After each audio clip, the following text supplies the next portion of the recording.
Welcome into another episode of Behind the Catch Fence. I'm your host, as usual, David Hoffman. We are officially, oh no, I did it again. It's officially. We are officially at episode 25, and before I begin, I'd like to give a quick shout out to No Copyright Music on YouTube. They're the ones creating the music that I'm playing. It's obviously no copyright music, so it's free. I'd like to thank you guys for that. With me being a broke college student, I'm grateful for you guys. Go subscribe to them, No Copyright Music. Welcome to episode 25, guys. Man, I just can't believe how we keep racking up these numbers. I mean, we were officially halfway to 50. Shoot, we might have to have like a Mario and Andretti reunion at like episode 50. That might be a cool one. Or something else, who knows. I won't try and think too much about that.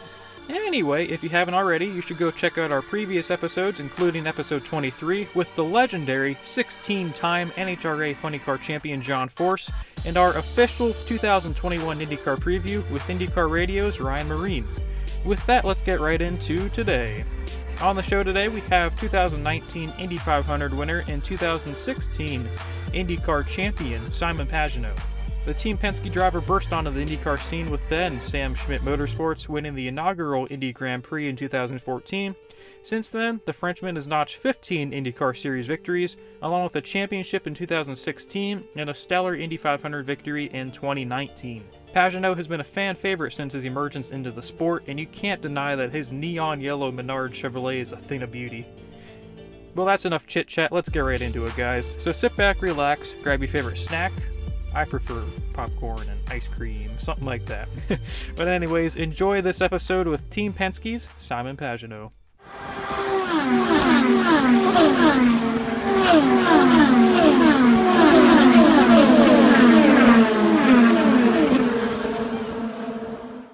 Hey Simon, can you hear me?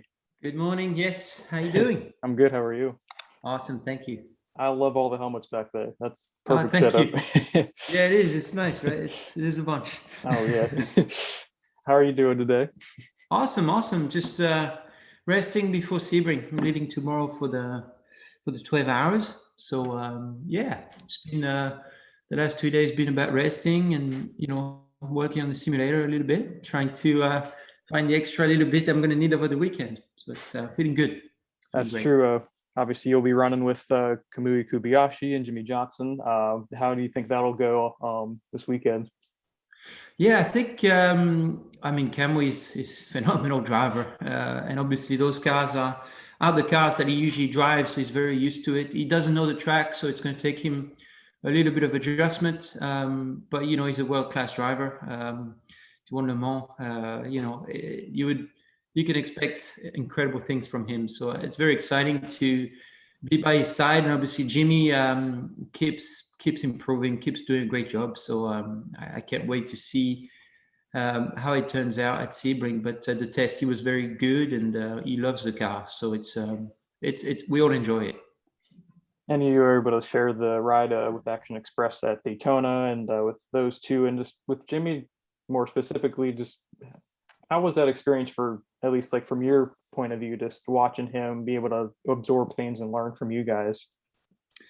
Well, he's very, let's say he has a very low ego compared to most drivers and compared to his success on track. Obviously he's one of the most successful drivers of all time. If you look at the entire world and all the series, there aren't many 7-time champions in their own category. So knowing that and seeing how Jimmy operates is quite surprising. You would think that he would know better than anyone, but that's definitely not the case. He's very he wants to learn everything. He wants to understand everything. He wants to, he's doing it for himself. You could tell he wants to prove it to himself that he can be at a level where he enjoys it. And he's doing a great job just going through the motion and learning. This week he sent me a message, was like, hey man, look at this. You're going to have to explain to me how I can pass cars without putting the car at risk. So he sends me videos and we exchange like that. It's honestly for me, it's really enjoyable because Jimmy and I have very similar personalities. So we're just becoming friends, and it's enjoyable to do that as friends. And just going along with the Jimmy train to start off this interview, just he's moving over at IndyCar, just running the road and street courses, and just what's impressed you the most, just with seeing how he's been able to adapt and like just what he said, and what do you expect us to see out of him as he continues to kind of get over that learning curve? Well, it's not going to be an easy task. I think, everybody really need to understand that, it's basically the same as Michael Jordan going to play baseball. That's really exactly what's going to happen. So, obviously Jimmy is learning. Jimmy is getting better every time he gets in the car, but there's only 5 days of testing before the season starts. It's not like it used to be back in the days, and you would do 50 days of testing, and you could be ready. Now, obviously we have simulators, but for some reason the younger generation knows how to use simulator better. But there's nothing better than real life. So it's very little testing for him to adapt from being 20 years in a NASCAR to driving a single seater with a lot of downforce. Tires react very differently. Less space, a different environment, and a different kind of racing. The rules are different. The way to race is different. The way to save fuel is different. Everything is different. So it's a very, very difficult task. It's the same as an IndyCar driver going to NASCAR. We've seen it with Dario Franchitti, Danica Patrick. It's extremely difficult to switch categories. So especially those two. So we have to understand that, but I think he's going to do great, knowing those factors. He's already showing incredible adaptation skills. So I look forward to it. I hope, the biggest thing is I want him to have fun, and it's just going to be phenomenal to have him with us, race with us. And moving on, I like to start off my interviews with every guy. Just so, what's a question that you're surprised you haven't been asked before? I know you've been asked a lot of questions, but are there any that you can think of? That's an extremely good question that I've never been asked. Oh, boom. Actually, yeah, well, that one right there, I've never been asked, but I like the thought because it's funny. I was just watching Blink of an Eye. I don't know if you watched it. Great show. Intense in terms of emotion. Like a road trip. It's great to learn his story a bit better, quite frankly, because I was young when it all happened, and I didn't have a good understanding of where he was and how his career went. So it was really great to watch. But I was telling my wife watching it, it's like, listen to interviews, they're all the same question as it is now.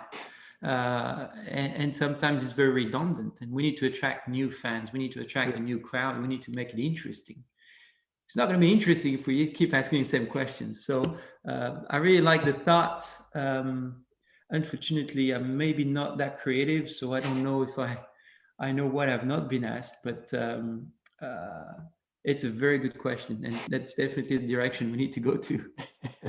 I know Mario Andretti a couple months ago, he had said when he woke up in the morning. I thought that was kind of an intriguing question. So what time did you wake up this morning? I think the question I would like to be asked is, how do you go about your life? What is it?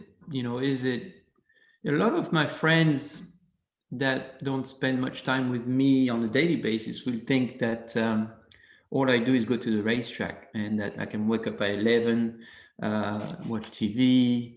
I do some simulator, which is fun because it's a video game. Like there's a whole work behind the scene that people don't get to see. And even for family and friends, it's difficult for them to grasp the scope of the work of a race car driver. And it's becoming, I don't know how it was back in the 70s or 80s, whatever, but I know that today it's a very heavy task load between the physical training that you do and how you tweak those things with your trainer. What's the relationship there? How many hours does that take you a day? The stretching, the recovering, the nutrition, the hydration, And then the simulator work, we all have simulators now at home. And I use that as a training tool. And I used it until 11:30 last night, for example. Things like that you wake up, you think about racing. You go to bed, you think about racing. It's a very consuming lifestyle. And you mentioned just with working out, getting as many, just always thinking about racing. What does your kind of like workout and just eating program look like just prior to the season, and then how do you keep that up during the season, just with the strenuous work that you have to go through? Yeah, so off season, obviously the training is heavy. I usually get about 4 weeks of rest after the season ends. And in, I would say, mid-November, we restart training. And we do, a little bit of endurance to start to get the muscle back in a rhythm. So weightlifting mixed up with some cardio with bicycle or rower machine. Rowing is extremely similar to driving a race car. You obviously use all your muscle to row, and you can't breathe all the time because you're making that effort. It's the same in the race car. So rowing is extremely similar. Use that a lot. But yeah, I would say it's 5 times a week of training. 5 times a week on average. For me, it's the whole process of stretching, the workout and everything's 3 hours. And then obviously the nutrition is a big part of it because you got to eat before, after, during. So I eat 5 times a day, snacks obviously, to try to balance that out. And I've got a nutritionist I work with that tries to balance out what I eat, how much I eat, and what is it that I get. Because basically nutrition is fuel to your body and your brain. So you really need that. It's definitely something I've put a big emphasis on. And then the mental side of things a bit more abstract, but it's for me a lot of visualization. I just try to convince myself of situations, and I try to do it in my head. And when I get to the racetrack, I'm fully ready to execute.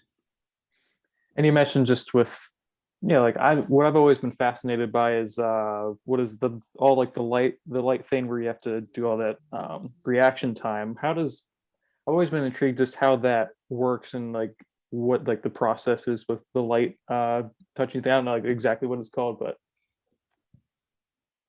yeah, some people use a system called BATAC, or there are a bunch of light system. I personally don't use it. Maybe I should. Maybe I will now that we talked about it. But my days are pretty full already. But I use other things for reflexes, computer games, mind games. But some people use it as they use it in their training. It's really good for the fibers of the muscle, the intense fibers, the quick fibers. So you're working your brain, but you're also working physically. So it's also fun to do.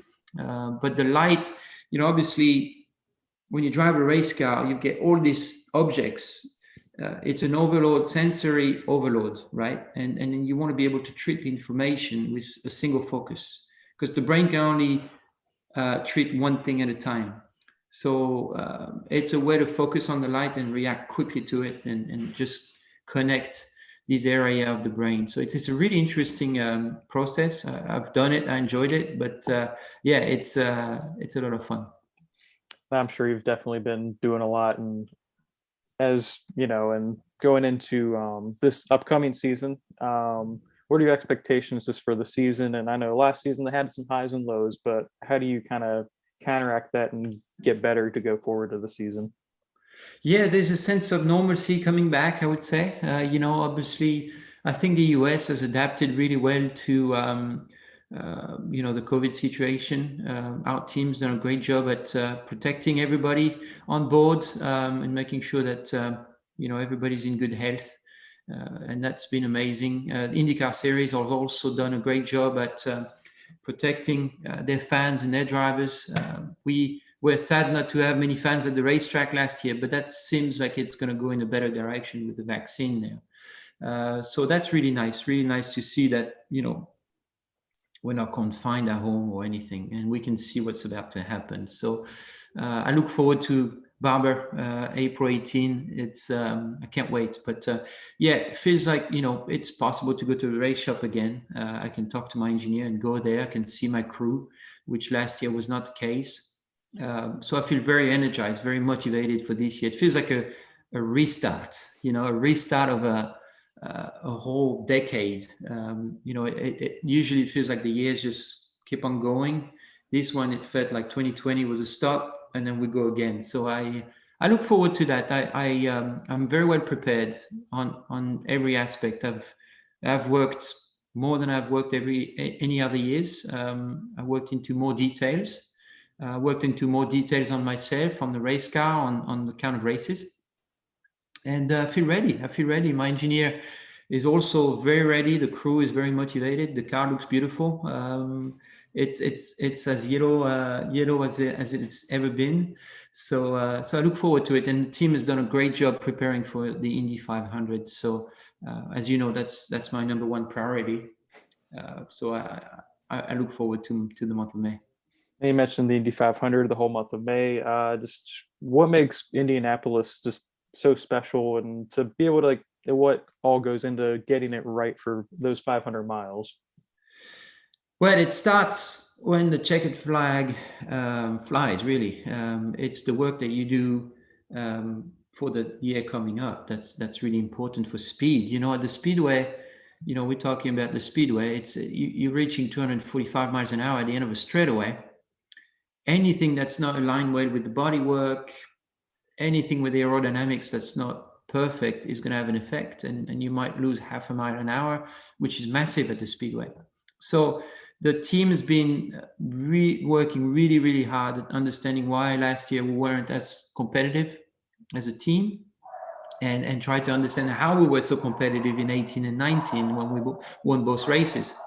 So I have huge expectation. I know the team has made huge progress, lots of positive, and I look forward to it. I think it's going to be a really strong year for that. And we've got Norman. I don't know if you can hear him. Oh yeah, in the background, greeting you guys. Can't go wrong with that. Speaking of Norman, I'm a big dog lover myself. I have 2 miniature Australian Shepherds, or actually not 3.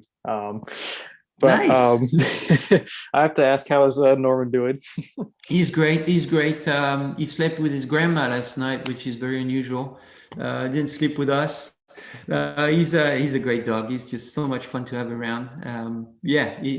He's just not very happy. It's raining today, so I think it's going to be a grumpy day for Norman. Any rainy day is going to be a grumpy day for a dog. Yeah, exactly. How would you describe Norman's personality? He's a Jack Russell, so he's very stubborn, a little bit like me. He's got his mood swings. Definitely, I was walking him last night back home.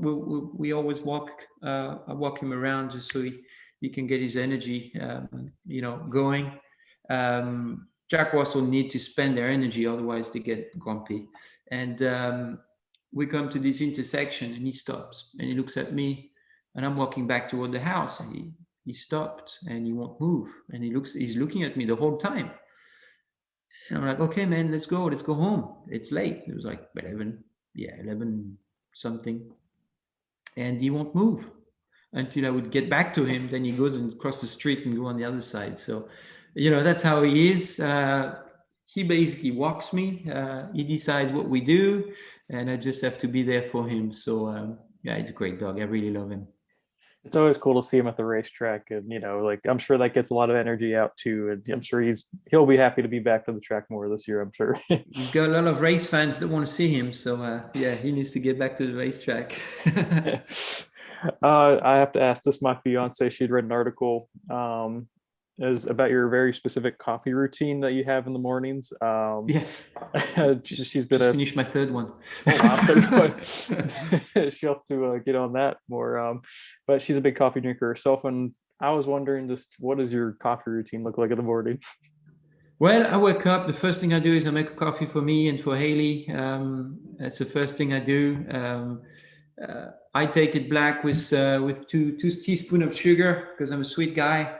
and Haley likes it with the little creamer. So I make those coffees, then get on my emails and check that everything didn't fall from the sky, and then I'd go to the next coffee and to the next coffee, and at the third one I stop because it's usually around this time, 11:30. And if I have any caffeine afternoon, I can't sleep the next night. So, but yeah, I knew I need my coffee to get going. I love the taste. I think I love the taste of sugar before anything. But yeah, it gets me going. It's a routine for sure. And moving on, just during some of the more difficult times, like having a bad season or having like a bad stretch of runs, just how do you stay motivated to keep going during those times?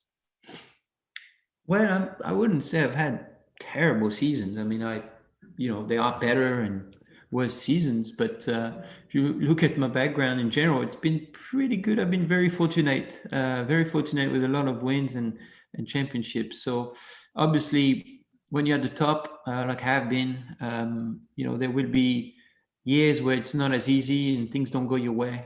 Quite frankly, it's acknowledging a lot of the times acknowledging that there are outside factors you can't control, and other times you gotta assess also if you could have done a better job, and that goes beyond just the driver. Of course there's the scope of the driver, so you need to assess that, but it's the whole team around you, and is it a lack of relationship, is it a lack of communication? There's so many combination of things that could go wrong, that you need to constantly work on. So yeah, it's very interesting. It's crazy. I was having this conversation with my dad the other day. I was like, I'm still learning so much every day. And I've won pretty much everything I've done in racing, and I'm still learning. And I wish I was 18 and I knew as much as I do now, because I would just destroy everybody. But it's such an interesting sport for that reason. It's like you just keep learning, and there is no school for it. There's no school for racing, to be a race car driver. Nobody teaches you how to talk to your engineer, what you need from your race car, because we're all different. So it's very interesting, and every year is a completely different, even though you could have the same car. And that's what makes it so enjoyable.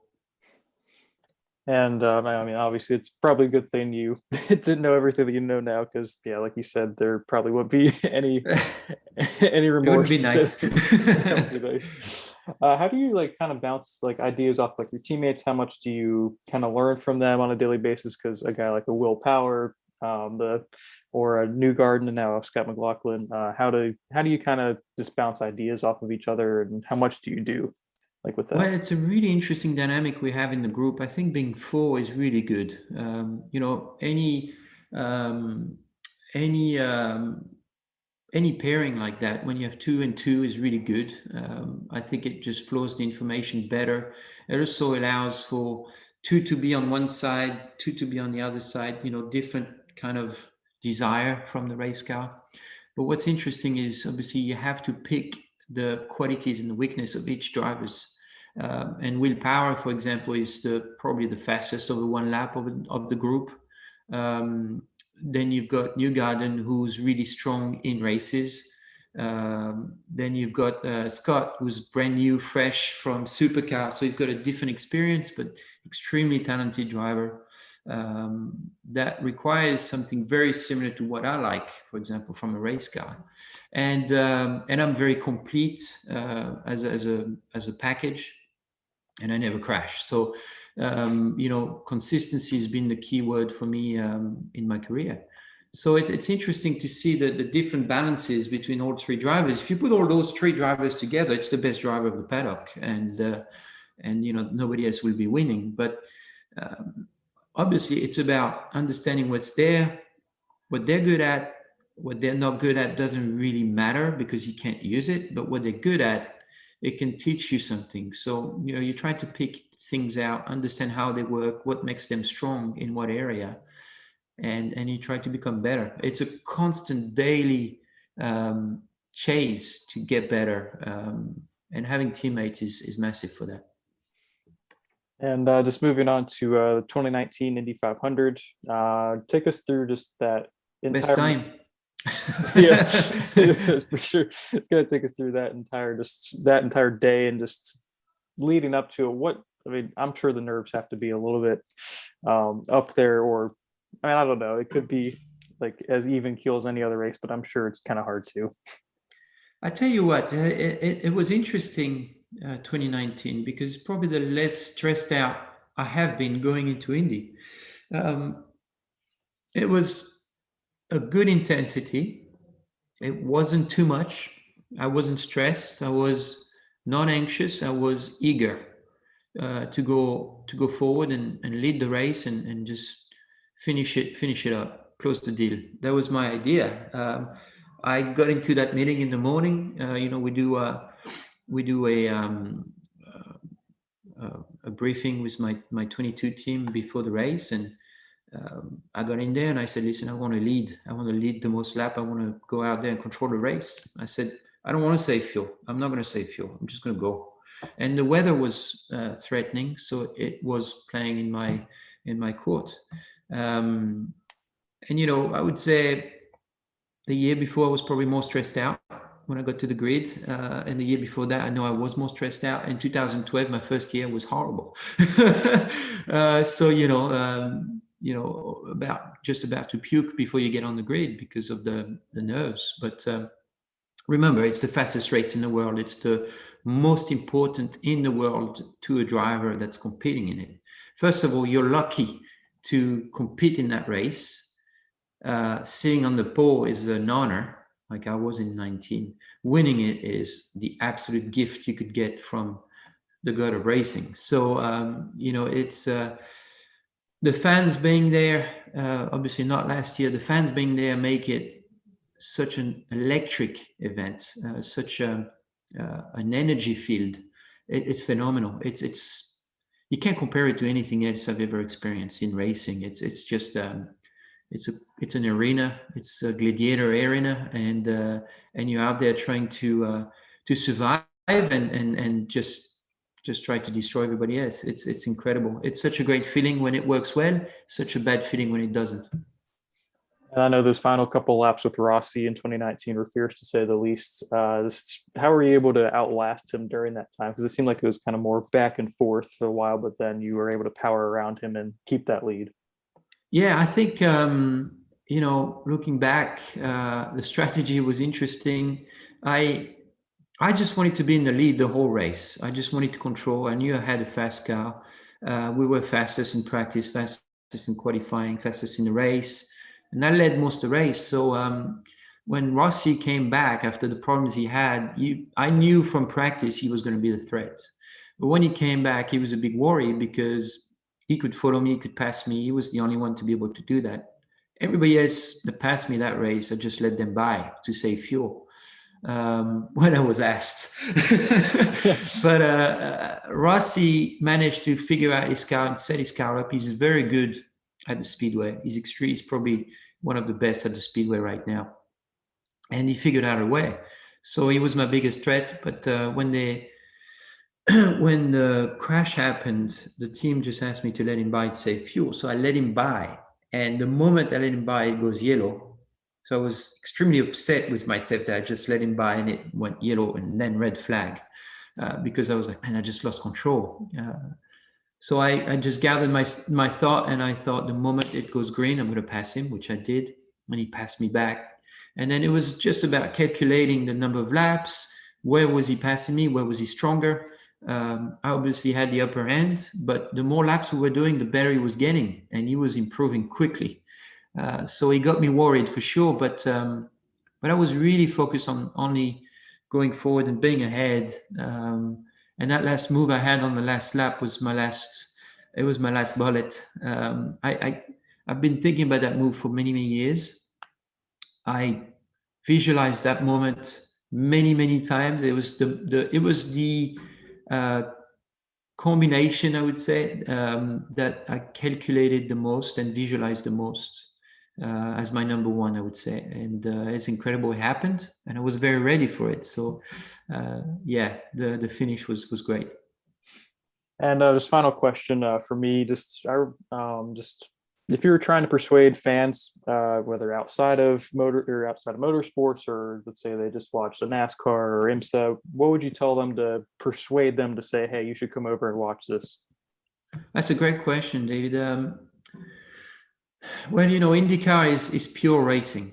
Everybody pretty much has a chance to win the race. The cars are absolutely violent beasts to drive. No power steering. The physical aspect of driving these cars is 80% of the performance. The drivers push themselves to the absolute limit. We don't drive to the limit of the car. We have to drive to the limit of ourselves to drive the car to its maximum, which is very interesting. So you get to see 33 drivers just fight tooth and nails. Obviously, it's the fastest race in the world also, so you're never going to see a car that goes anywhere faster and there's young bucks and older guys like Jimmy Johnson. We've got phenomenal drivers in the field now. We've got Formula One drivers, IndyCar drivers, and it's the most pure racing you'll find on earth right now, just because everybody has pretty much equal equipment. So teamwork's very important, and yeah, it's a thrill. It's such an adrenaline rush. The cars are so fast and so much on the edge. To me, it's the most accessible racing sport there is also, and that makes it fun. You can't go wrong with the access that IndyCar gives the fans, that's for sure. Yeah, for sure. But I appreciate all the time that you've given me today, and good luck at Sebring, and then obviously the IndyCar season. Hope to see you up front all season long. Thanks, David. That's the goal, and no other way to do it. Hope you have a good day, man. Thank you. You too.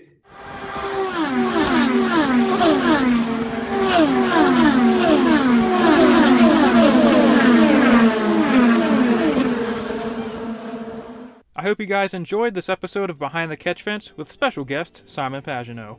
It's always a joy chatting with guys like Simon who have just such a deep appreciation for the fans and media. You can never go wrong with talking about dogs. That's my ultimate motto, so that was a fun topic of discussion, being able to chat about Norman.